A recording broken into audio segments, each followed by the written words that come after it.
Today, I have a conversation with two authors, Rashmi Bora and Brandy Cagle. Actually, this conversation that I'm showing today is just a continuation of a conversation that I had last week with author Sanjay Singhal, Rashmi, and also Brandy. Because of the fact that Sanjay had to leave, he couldn't really stay with us for the second half of the conversation. So decided to publish two sets of conversation. So today, what you will see is part two of the conversation minus Sanjay. So yeah, but before we get into this video again, I just want to remind you, it's important to subscribe to this YouTube channel. The best way to do so, to support the channel, I would say, is to tell your friends, everyone you know, relative, that to subscribe to it. Because all we do here is support literature and of course also film production, anything that has to do with fiction, the fictional world. So yes, and also don't forget to let us know, just leave us a comment. You could do that in the comment box at the bottom of the video. So let's get started.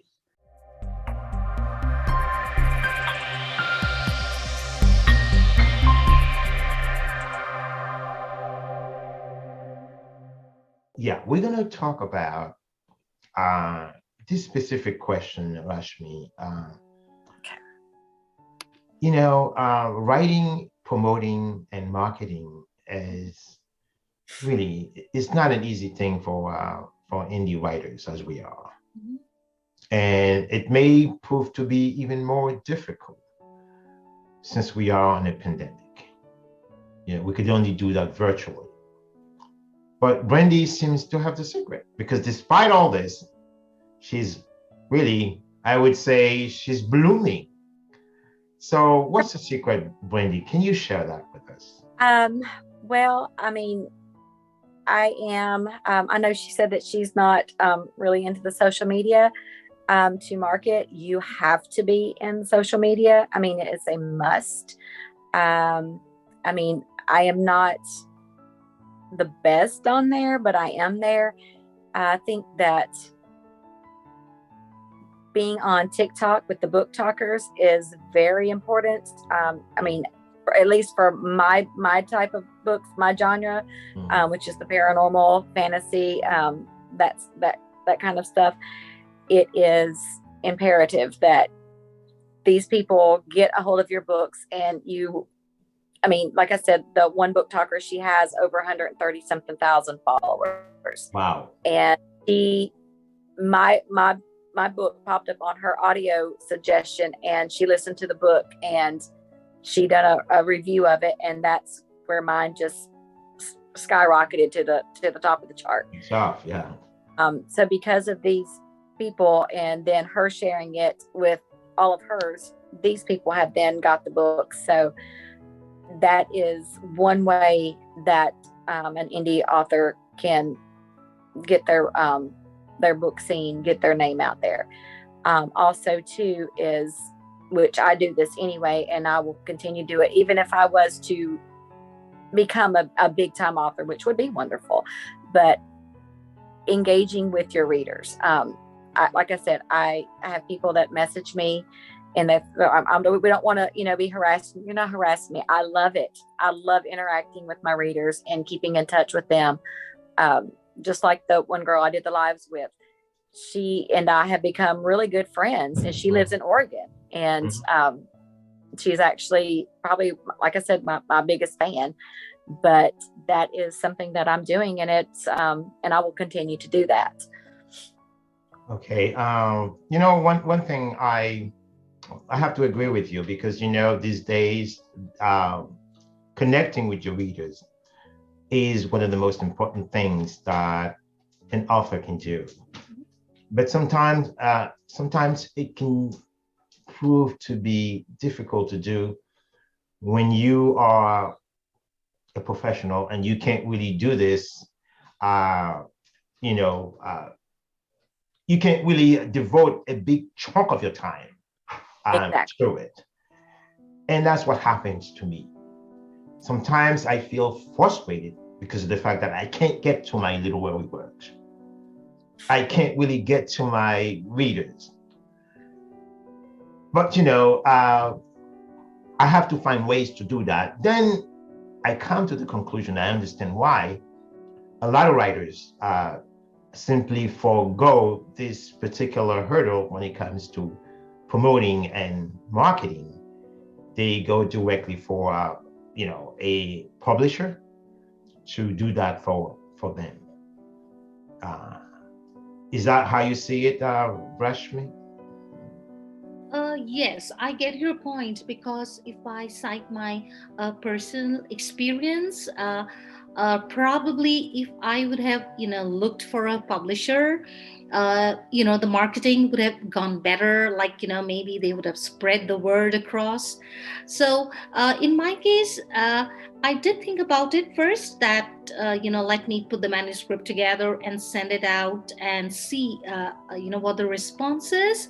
But it is the time factor actually came in, because when I talked to other people who have published, through publishing houses, that's what they said, that you send the manuscript and they look at it, and then they take time to respond back, and then again there is the question of a yes or a no, like whether they would be willing to publish the book or not. So that actually what kept me back. So I thought of independent publishing. But I probably there is some benefit, I think, if you go through a traditional publisher. I think, Brandy, perhaps you'd agree with that. I mean, I do have a publisher. I mean, it's a small publisher, but they are running ads. They're doing some marketing and stuff for me. Mm-hmm. But I do not just put all of my eggs in one basket. You still have Correct. to market yourself. Yes. Mm-hmm. And that is definitely key. It really is. I mean, you have to put yourself out there, and I mean, you are promoting you and your work. Mm-hmm. So I'm not just going to rely on them to do things, because I mean, like I said, they're a small publisher, so they can't just, run these big Amazon ads like others can. Right. And we're just running small ads on Facebook, and there's a few that we've posted on Instagram and things like that. But it's hard. I mean, it is. It's something that you have to work at when you work full time, and it's you just you do what you can when you can. Right. Even traditional publishers do that too, because they need you. In the old days, they used to spend a lot of money putting you on the road to promote the book. Mm-hmm. So it's not. I mean, marketing books in particular is not a cheap thing. I'm not talking only about the expenditures, the money, but also I'm talking about the human, toll. What it takes to do that. You have to be extremely motivated. You have to believe in your work, believe in yourself, and get ready to do the legwork necessary to put your name out there. And I think Brandy's doing it successfully. I'm trying so hard. So now, another question that I have: when we as indie publishers, when you publish a book, there are two things that comes to mind: whether the book is going to sell, and whether or not the book will be critically acclaimed in the literary world. And it says in literature, there are two kinds of success: commercial success and literary success. Most authors, I know, they seek for the latter because it's really easier to achieve. Commercial success is hard to get unless you are picked up by the big names, right? The HarperCollins of the world, right? Which is not easy these days because they don't take manuscript directly from authors. You have to go through the process of a literary agency, and then that's another roadblock you have to overcome. So what I'm saying now, when you submit your work to an indie independent publisher, knowing the fact that so much that this small publisher has to put in terms of it's a business, as we know. Market shares between that publisher and you as a writer, sometimes there's always a point of contention right here. I don't know if I'm hearing it from a lot of writers. So they sign on with the publisher and they turn out to be, very disappointed because they feel, they're not being treated fairly, quite frankly. I hear that more than I hear from authors than I hear it from publishers, because I know I have some publishers, some friends also are publishers, independent publishers, but there always this question, forget about that literary success. I'm not going to get it, but I really need to be recognized as a writer. Because 100 years from now, someone can still pick up the book and say, here, this is what Rashmi Bora has written, an author that we can never erase from our mind. And that's the power of words. So let me answer this question, Rashmi. Now, do you think that as a writer, you would go after both, or you would concentrate more on that literary success? Without any doubt, I would go for literary success because, writing is a passion for me. And, when I write, yes, commercial success, I say, like as you said, only the top publishing houses, people who, get their books picked by the top publishing houses, they can think about commercial success. Now, for a writer like me, this was my first book, from whatever if I would narrate my experience, I would say actually I'm very happy with the response that I'm getting from people who are reading the book. And many of the people who bought my book, they've actually earlier read my articles. So when I shared on Twitter that my book has been published, there were people, I was surprised. In fact, some people I did not even expect that I would get that response from them, but they bought the book and they wrote to me and said, we read your book and we really loved it. We can relate, through, yes, through the episodes. And then among my earlier readers was, you know him very well. He's the screenwriter of The Last Conception, Gabriel Constant. So Gabriel read my book, and then he left a note on the Amazon page, and he also sent me a very nice email and saying that he loved reading my book. So that is priceless for me because he is such an experienced writer. He himself has written so many books. He's written screenplays. So I think that reward is invaluable for me. Even now, I think because someone appreciated my work, I also came to your show. And I'm so grateful to you that, you give a platform to experienced writers and, first-time writers. And I think that means a lot for us.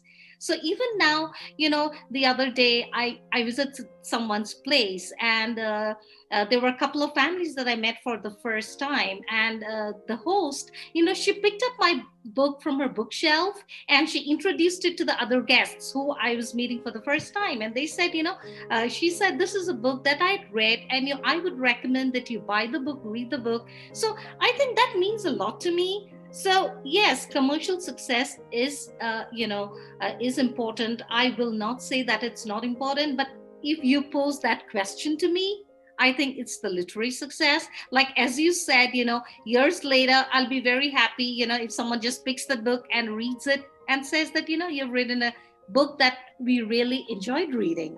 Okay, great. So Brandy, listen, it says pictures fade over time, but words can live more than 1,000 years. You believe in that? I do. Do you see yourself maybe 200 years from now? So let's say my generations down the road can still pick up the book pick up dreams of darkness and desire and see themselves enjoy it? Well, I am, I guess when I was hearing the book was being compared to the movie Inception, I had never heard of this movie. Over and over, I kept seeing this comparison, and I watched the trailer. I'm like, I got to watch this movie. And it was wild. So there was a lot of, you don't know what's real and what's not. So it was, I mean, I could see why people were comparing it to that. So, but I mean, when it comes to what I'm doing, yes, writing it is a passion. It is a way to escape. And not only reading, but, you know, writing, you're escaping into another world yourself, and you're bringing your readers in with you. And that is a wonderful feeling. And just, I mean, just having, you know, readers, you know, compare you and your work to an author that you love, which is a big name, is more than I could ask for. And, but when it comes to choosing, I can't choose between the two. I'm going big or I'm going home. I want it all. I'm going You know for what? it. Sometimes you never know which story that is going to take off.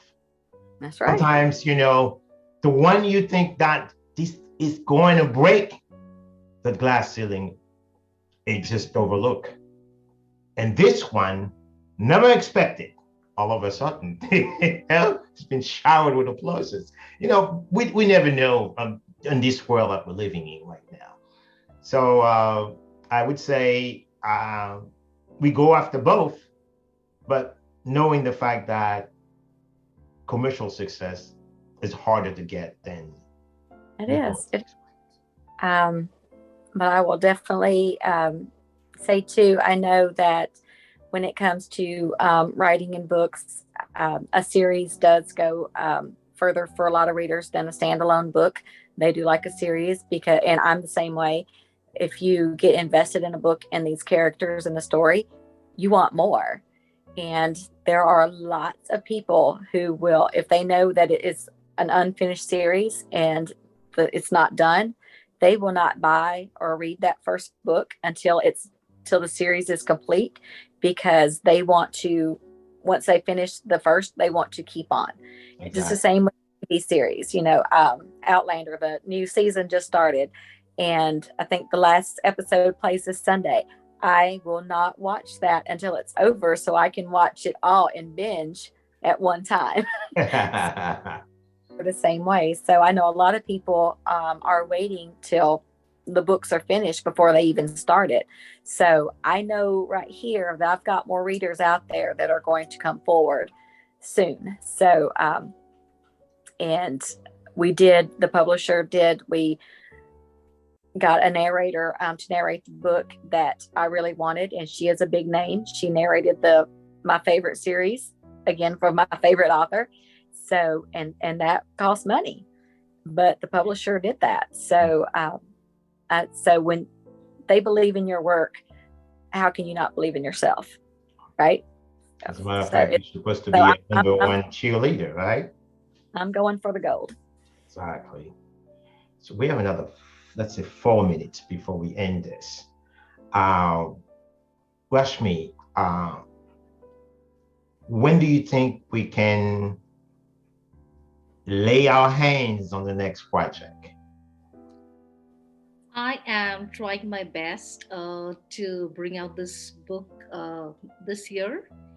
And in fact, I think it helps when people push. Like my son, he periodically keeps asking me how far you have progressed. And I think once, in fact, you sent me a message too, right? Asking, I did. Yeah, when is the book going to be out? So I'm hoping to get it out by the end of this year.